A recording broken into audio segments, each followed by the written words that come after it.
अजय जी, आपका नाम आजकल फिर सुर्खियों में है, हर थोड़े समय में आता रहता है।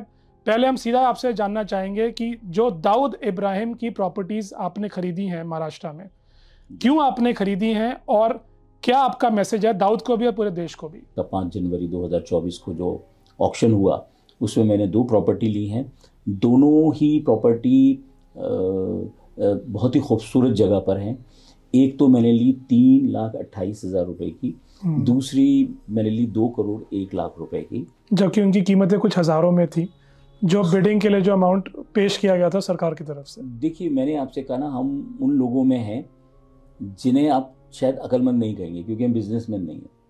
हमें ये लगता है इस दांव पे हमें चूकना नहीं है, जाने नहीं देना, जो पैसा है वो लगा देंगे।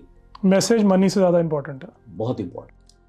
देखिए, 2000 में इनकम टैक्स डिपार्टमेंट मुंबई ने 3 बार ऑक्शन किया, 3 बार बिड के लिए लोगों को बुलाया और तीनों बार कोई नहीं आया, तो अखबारों की सुर्खियां बना। और जब मैंने वहां पढ़ा कि दाऊद इब्राहिम के टेररिज्म की वजह से कोई सामने नहीं आता है, तो मुझे लगा कि ये अच्छा मौका है एक उस दुर्दांत टेररिस्ट के लिए जो हिंदुस्तान की सरहद के बाहर बैठकर हमें आंखें दिखा रहा है, और अब हमारी बारी है हम उसे आंखें दिखाएं और उसे ये बताएं कि अगर तुम ये समझते हो कि हमारे यहाँ टेररिज्म फैला के, नकली नोट भेज के, बम ब्लास्ट करके तुम वहां छिप जाओगे और यहाँ लोग डर के मारे तुम्हें उगा ही देंगे, नहीं, ऐसा हम नहीं होने देंगे। उस खौफ को हम मिटाएंगे। तो हम वहाँ के जो पढ़ने के बाद में हमने विचार बनाया और हम सीधे पहुँच गए मुंबई, जहाँ पर 2001 में मार्च के महीने में ऑक्शन हुआ एक प्रॉपर्टी का। क्योंकि कोई बिडर नहीं था तो इसलिए वो बिड मुझे ही मिली।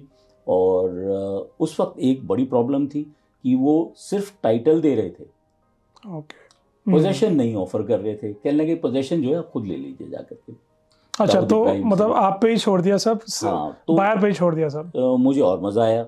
मैंने कहा भाई तो बहुत अच्छी बात हो गई कि आप टाइटल दोगे, कब्जा मुझे उसी से लेना है, यानी सरकार की हिम्मत नहीं है लेने की। तो अडवाणी जी के पास होम मिनिस्ट्री भी थी, तो मैं जाके उन्हें मिला और मैंने उनसे अर्ज किया कि सर हम ये चाहते हैं कि इसका पोजीशन आप लें, पोजीशन लेके हमें दें।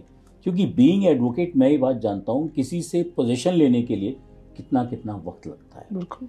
तो लेकिन उसके बाद उनकी सरकार चली गई, पर एक फ़र्क तो आया, सफेमा एक्ट में वो ऐसी प्रॉपर्टीज़ को जो स्मगलर्स और टेररिस्ट की थी उसको उसका पोजीशन लेके बेचने लगे।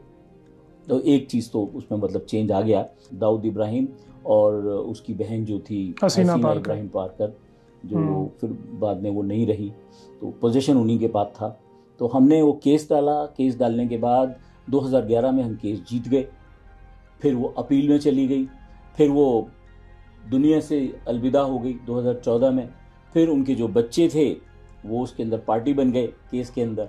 मैं फिर उनसे लड़ा, फिर लड़के 2021 में मैंने फिर से अपने फेवर में ऑर्डर ले लिए और बस वो एग्जीक्यूशन में पेंडिंग है। और वो हो सकता है महीने 2 महीने, ज़्यादा से ज़्यादा 3 महीने में मैं उस पर पोजीशन लूँ। इस बीच एक और बहुत मज़ेदार बात हुई। तो उस दौरान छोटा शकील का एक फ़ोन हमारे पास आया। हमें पहले ही मैसेज दिया गया। आपके पास, मतलब आपके लॉयर के पास आया या आपके पास? मेरे पास, आपके पास डायरेक्ट आया? हमारे पास आया। और उसमें उसने कहा कि आपसे हम मानते हैं, पोलाइटली बात की उसने। सबसे पहले उसने कहा अस्सलाम वालेकुम, तो मैंने कहा जय हिंदू राष्ट्र। तो मैंने सोचा हुआ था कि मैं ऐसे बात करूंगा, क्योंकि हमें एक दिन पहले मैसेज दिया गया था कि कल 11 बजे और 11:30 के बीच में फ़ोन आएगा, डॉन कॉल करें, हाँ, लैंडलाइन पर, तो आप लैंडलाइन पे रहिए। तो हमने उनको बोला ऐसे, तो सोचा तो बहुत कुछ था, मगर उसने एग्रेसिव होकर बात नहीं करी। उसने पोलाइटली मुझे ये कहा कि आपसे गलती हो गई होगी, आपको पता नहीं होगा कि किसकी प्रॉपर्टी है और आपने वहाँ बिड लगा दी। तो मैंने कहा नहीं, मुझे पता था, मैंने बिड जानबूझ के लगाई थी। तो कहने लगा ठीक है, अब आप जो बैलेंस पेमेंट कर दी है आपने वो आप मत करिएगा, इस बात को हम यहीं ख़त्म मानते हैं। बात ख़त्म हो गई। उसका असर मेरे पे ये हुआ कि मैं नेक्स्ट डे जाके पेमेंट कराया बैलेंस। तो जो काम और 4 दिन बाद हो सकता था वो और जल्दी हो गया। नेक्स्ट डे मैंने बैंक का ड्राफ्ट बनवाया और जाकर के मैं वहाँ पेमेंट को कराया। और उसके बाद फिर गवर्नमेंट को आई भी इनपुट में रिकॉर्डिंग्स आई कि भाई वो कुछ टेररिस्ट हैं जो पकड़े गए हैं जो मुझे मारने के लिए आए थे। तो गवर्नमेंट ने फिर मुझे सिक्योरिटी दी, वाई दी, जेड प्लस दी। तो उसके बाद फिर फोन नहीं आया, सीधा ये थ्रेट की आपको बात पता लगी, उसके बाद कोई फोन नहीं आया? गवर्नमेंट की जो रिकॉर्डिंग है उसमें उसके बाद बहुत लोग पकड़े गए जो मुझे मारने आए थे। और कहते हैं ना, जाको राखे साइया मार सके ना कोई। तो हम तो आज भी बैठे हैं और आज भी लड़ रहे हैं। अब दाऊद इब्राहिम की जो मरहूम सिस्टर थी, उनकी फैमिली ने, उनकी बेटी ने मुझे कांटेक्ट किया थ्रू एडवोकेट, लेडी एडवोकेट थी उनकी। और उन्होंने कहा जी आप बताइए कितने पैसे आपको चाहिए, हम आपको अमाउंट देते हैं, आप ये रजिस्ट्री हमें कर दीजिए। मैंने उनसे भी मीटिंग की। मुझे सबने कहा आप मीटिंग क्यों कर रहे हो भाई, वो मार देंगे। मैंने कहा देखते हैं कितना दम है उन पर, ये भी देख लेते हैं। मैं मिला और उन्होंने मुझे कहा, लेडी एडवोकेट एक आई थी, वो कहने लगे जी हम ये चाहते हैं, ये पोजीशन हमारे पास ऑलरेडी है, आप हमें टाइटल भी बेच दीजिए, तो उससे ये होगा कि इतनी फजीयत होने से बच जाएगी। मैंने कहा देखिए ऐसा है। तो वो कॉम्प्रोमाइज़ करने को तैयार थे। इवन आज भी, अभी भी फ़ोन आया दोबारा, ये 2 साल पुरानी बात कर रहा हूँ आपसे। अच्छा। अभी भी फ़ोन आया 2 दिन पहले। अच्छा, तो आप ये कह रहे हैं कि 2024 का ये फ़ोन आ चुका है, पहला फ़ोन आपको आ चुका है मुझे। तो मैंने उन्हें कहा देखो मैं कॉम्प्रोमाइज़ करने को तैयार हूँ, आप इत्मीनान से मुझे पोजीशन दे दीजिए, मैं केस जीते हुए हूँ, फजीयत आपकी होनी है, पैसे मुझे चाहिए नहीं, मैं तो इस जगह को मैंने हासिल करना है और एक मैसेज देना है उस टेररिस्ट को। हमसे आज जुड़ने के लिए बहुत बहुत धन्यवाद, और हम आगे भी चाहेंगे आप हमसे जुड़ें। बहुत बहुत धन्यवाद।